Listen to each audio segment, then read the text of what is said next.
ब्रह्मानंदं परमसुखदं केवलं ज्ञानमूर्तिं द्वन्द्वातीतं गगनसदृशं तत्त्वमस्यादिलक्ष्यम् एकनित्यं विमलमचलं सर्वधी साक्षिभूतं भावातीतं त्रिगुणरहितं सद्गुरुं तं नमामि।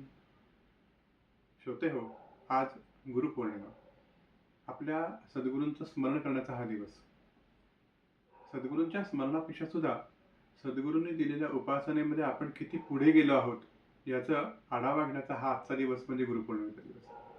या गुरुपौर्णिमेच्या पवित्र दिवशी सद्गुरूंनी दिलेल्या उपासनेमध्ये आपण प्रगती केलेली आहे की नाही याचा आढावा घेतला पाहिजे। बऱ्याचदा असं होतं की आपण मोठ्या जोशात गुरु करतो, परंतु त्या दिलेल्या गुरुपदेशाचं आपण अनुसरण करत नाही। दिलेल्या गुरुमंत्राचं हवं तेवढं अनुष्ठान आपण करत नाही किंवा त्या गुरुमंत्राकडे आपण लक्ष सुद्धा देत नाही।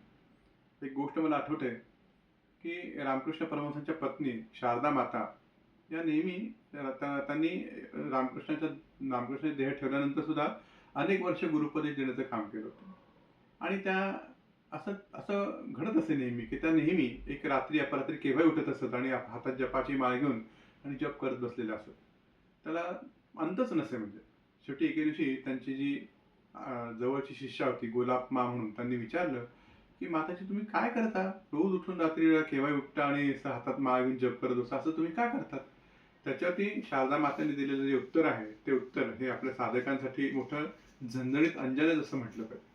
शारदा माता त्याच्यावरती म्हणतात की गोलाप काय करू म्हणाले, लोक जाताना येतात माझ्याकडे, मग गुरुमंत्र घेऊन जातात, पण दिलेली उपासना पूर्ण करत नाही आणि ती पूर्ण करत नसल्यामुळे ती उपासना मला पूर्ण करायला लागते। अशा प्रकारचं उत्तर त्या ठिकाणी शारदा मातांनी दिलं।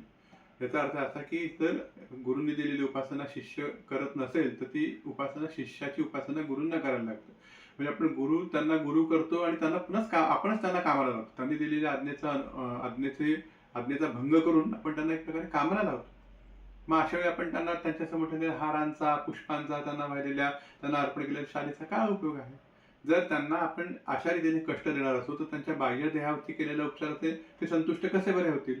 म्हणून या ठिकाणी जे खरे गुरुभक्त आहे, ज्याला खरोखर गुरुपौर्णिमेबद्दल काहीतरी खरोखर आत्मीयता आहे आणि गुरूंच्या बद्दल खरोखर तळमळ आहे, कारण गुरु ही काही दाखवायची वस्तू नाही, गुरु ही काही मिरवायची वस्तू नव्हे, गुरु हा काही फक्त फोटो पुरता असलेला विषय नव्हे, तर गुरु ही जन्मोजन्मीची सोबत आहे।